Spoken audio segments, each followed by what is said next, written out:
Have you ever made the mistake of opening one of those government school curriculum documents, say, right before bed? Oh, I have, and it's not light reading.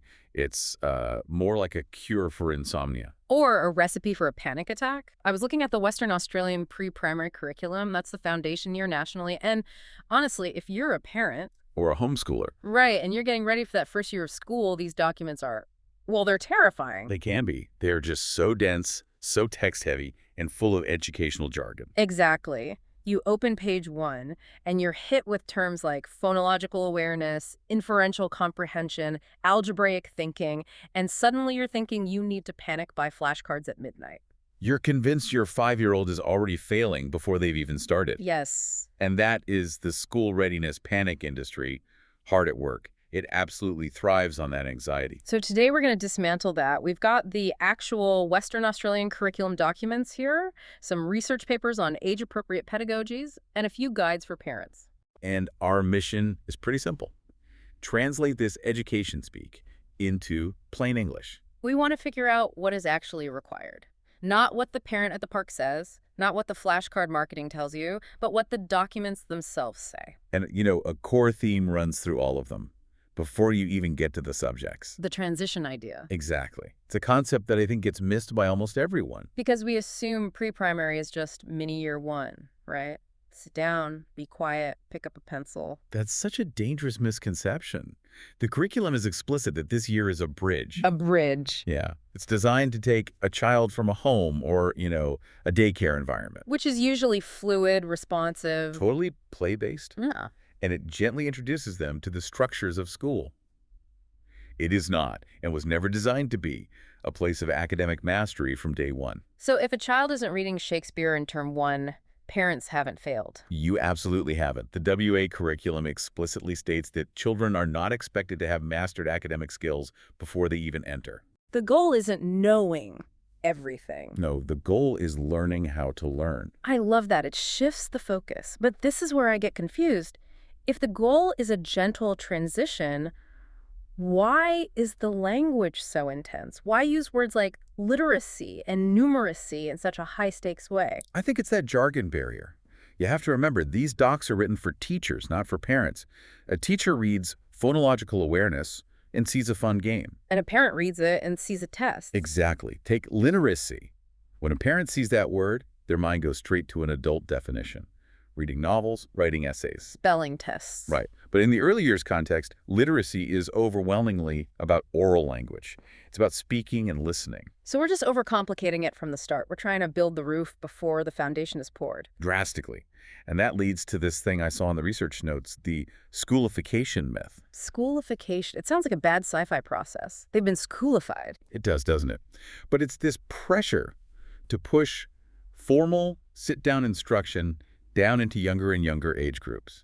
The idea that real learning only happens at a desk with a worksheet. But the research we have here on age-appropriate pedagogies, it suggests that's completely the wrong approach, doesn't it? It does. The data shows that 88.4% of effective early childhood educators prioritize play-based approaches. And that's not because they're lazy. It's because it works. I want to dig into that because play can sound like a cop-out to some people. You can hear the skeptical parent thinking, I'm not sending my kid to school just to play. Of course. But there was a study in our stack that talks about guided play. This is the gold standard. So it's not just a free-for-all. No, not at all. Yeah. Guided play is where the adult, the teacher, or parent carefully sets up the environment to spark specific learning. So the adult is kind of like a stage manager. A stage manager and an actor. Say a child is playing shop. A teacher might step in and say, oh, I need 3 apples, but I only have $2. What should I do? You're injecting the math right into the game. You're scaffolding the learning. Yeah. And that study found that this kind of guided play often gets better results in language and math than direct instruction, like worksheets at this age. That's wild. So the drill and kill method that we think is more serious is actually less effective. Because it's out of context. When they play shop, they're not just counting abstract numbers, they're solving a real problem. It makes the learning stick. Okay, so philosophy. Transition is the goal, play is the vehicle. Let's get into the weeds now. The subjects, the big one that keeps parents up at night. Literacy. Right. Let's strip away the jargon. Looking at the WA curriculum, what is the absolute bottom line? Oral language. Number one, can the child listen? Can they speak to express their needs? Can they tell a simple story? So before we worry about them reading The Cat in the Hat, we need to worry about them just talking about the cat. Yes. The requirement isn't reading a book independently. It's enjoying a book. Understanding that it has a beginning, a middle, and an end. What about that term, phonological awareness? That sounds so technical. I feel like parents hear that and think they need a teaching degree. It does sound intimidating, but it's literally just sound awareness. It's all auditory. You could do it with your eyes closed in the car. So what does it look like in practice? It's noticing that cat and bat rhyme. It's clapping out the syllables in your name. Samuel! Clap, clap, clap! It's just tuning their ears. That's it. It's not about reading the letters on a page yet. It's about hearing the sounds that make up words. If a child can hear that, then later they're ready to map those sounds to letters. That makes so much sense. Okay, what about writing?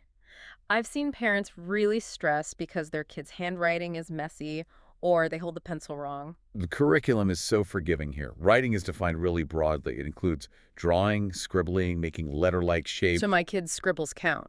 If your child points to the scribble and says, "This says the dog is hungry," Yeah. then yes, it absolutely counts. What? They've understood the core concept. Marks on a page carry, meaning that is the win. We're looking for the intent to communicate, not perfect penmanship. That's a huge relief. Let's pivot to numeracy. I feel like this is another one where we project our high school stress onto 5-year-olds. Oh, definitely. We think maths equals sums and times tables. But again, the curriculum is looking for number sense, not calculation. It's about understanding numbers in the real world. The document does mention counting to 20, but that's often an end-of-year goal. And it's not just reciting the numbers. No, reciting 1, 2, 3, 4 is just memory. Counting 4 apples is a math task. Like counting out the crackers for a snack. Perfect example. And there's more than just counting. The curriculum puts a huge emphasis on the language of comparison.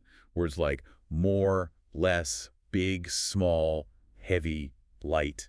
So does my child understand that if I have 5 grapes and you have 2, that I have more? Exactly. And that concept is actually pretty complex for a developing brain. It's the foundation of logic, really. It is. And sorting. This is my favorite hidden math skill. If you take a pile of laundry and put socks in one pile and shirts in another, you're doing algebra. Hold on, you're going to have to sell me on laundry being algebra. It's the basic principle. You're grouping like terms, you're classifying objects based on a variable. Sorting Lego by color is patterning and algebra in the curriculum. I am absolutely telling my family that doing laundry is an advanced algebra lesson from now on. You should. And don't forget spatial reasoning. Put your shoes under the bench. Stand next to the door. It's also grounded in reality. It's not abstract. Not at all. It's about navigating their physical world. Speaking of which, let's touch on science. When I see science, I picture a lab coat and a Bunsen burner. And a lot of parents rush out and buy those chemistry sets. But for pre-primary, the requirement for science is really just one word: curiosity. Just curiosity. The curriculum just asks them to make observations. This rock is smooth, this one is rough, it's raining today. And to ask questions. What will happen if I drop this? So if my kid is constantly asking, why? They're acing science. There are no formal experiments required. It's inquiry. I wonder why the ice melted. That's the lesson. And humanities. Or Haas, as the documents call it. That sounds incredibly grand for a 5-year-old. It does sound grand. But translate it down. History, at this age, is just my family. Like a simple family tree. Or looking at baby photos to see how they've changed. I used to be a baby, now I'm a big kid. That's understanding chronology. And geography. Geography is my world. Knowing your address, knowing where the park is, it's just me and my community. No, I want to pause here because we've covered the academic subjects, but there's one area the sources mention is actually weighted really heavily, maybe more so than the academic stuff, especially at the start of the year. Social and emotional learning. This is the heavy hitter. Right. If you look at the school readiness research, this is what teachers are actually looking for. Not can they write their name, but can they function in a group? The soft skills. But they're the hardest skills to learn. Can they take turns? Can they say, I'm sad, instead of just throwing a chair? Self-regulation. Exactly. Self-regulation is the engine that drives all other learning. If a child can't manage their frustration when a tower falls over, they physically can't engage with the literacy content. Their brain is too busy being upset. You can't learn to read if you're under a table screaming because your pencil broke. Precisely. So for parents, Focusing on that emotional resilience, coaching them through frustration, that is actually the most academic thing you could do. I love that. Okay, so we've covered what is required. Now for some myth busting. Let's build a no list. Based on the sources, what is explicitly not required? Let's do it. Number 1, reading. Say that again for the people in the back. Children do not need to be reading independently before pre-primary, or even by the end of it. Some will, that's fine, but it is not the standard. Okay, number 2. Worksheets. Formal sit-down worksheets are not required and are often discouraged. They can kill that curiosity we talked about. And the big one for my very active kid. Sitting still. There is no requirement for a 5-year-old to sit still for long periods. Active movement is essential for their development. If they're wiggling, their brain is still working. I want to add a note here for the homeschoolers listening. The sources made a really good point about time. Oh, this is crucial. Homeschooling does not mean replicating a 6-hour school day. Short, meaningful interactions count. So no need to ring a bell at 9 a.m. and go till 3 p.m. Goodness, no. A classroom needs 6 hours to manage 30 kids. One-on-one, you can cover the academic parts in really short bursts.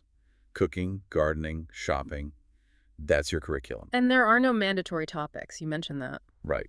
The curriculum sets the outcomes, like investigating materials, but it doesn't set the topics. You don't have to do dinosaurs in term 1. So if my child is obsessed with baking... Then you teach through baking, you measure flour, that's numeracy, you read the recipe, that's literacy, you watch the dough rise, that's science. That is so liberating. The curriculum is the destination, but you get to choose the vehicle. Perfectly put. So if we're not doing worksheets and tests, how on earth is this assessed? How do you prove the child is learning? This is the other big shift. Assessment isn't about testing. It's about observation. What does that look like? It looks like evidence of growth over time. A teacher might sit with a child while they draw and ask, "Tell me about your picture." That conversation is evidence of literacy. It's all conversational. Completely. Or if they build a block tower, the teacher snaps a photo. That photo is evidence of physics and math. So a photo of a block tower counts as a test result. In pre-primary. Yeah. Absolutely. It's called a work sample. It shows what the child can do in a real, natural situation, which is actually more valid than a test. This whole deep dive, it really feels like we as adults project so much of our own anxiety onto these kids. We do. And the research warns against that. There's a concept mentioned in the sources called the gift of time. That sounds poetic. It is, but it's practical. Pushing that schoolification, those academic drills, too early can backfire. It increases stress, which shuts down the learning part of the brain. So trying to get them ahead at 5 might actually burn them out by 12. It's a real risk. But if learning is play and wonder and exploration, you're building a lifelong learner. So let's boil it all down. If I'm a parent looking at my 5-year-old holding this terrifying document, what's the ultimate checklist? How do I know they're okay? Based on everything we've read, you ask yourself 4 questions. Is my child talking? Are they playing? Are they wondering about the world? And are they learning to be part of a group? And if the answer is yes, then they're doing the work. They're meeting the requirements. that's such a reassuring message. It is. You are the expert on your child. The curriculum is flexible enough to meet them where they are. It's not a rigid box. Before we wrap up, I want to leave our listeners with one final thought I found really provocative. We often think of play and learning as 2 separate things. Finish your work, then you can play. Oh, I know where you're going with this. It's the dichotomy we all grew up with. Right. But the sources suggest that for a 5-year-old, that distinction shouldn't even exist. The play is the work. And here's the question to mull over. If we stopped trying to prepare them for the next thing, for year 1, for high school, and just let them be fully immersed in being 5, would they actually end up better prepared in the long run? That is the million-dollar question. Yeah. And all the evidence suggests, Yeah. yes. By being fully 5, they build the foundation to be a successful 6. Something to think about next time you see them staring at a bug on the sidewalk for 20 minutes. That's not wasting time. That's science. Thanks for joining us on this deep dive. Hopefully you can look at those curriculum documents with a little less panic now. Happy to help. See you next time.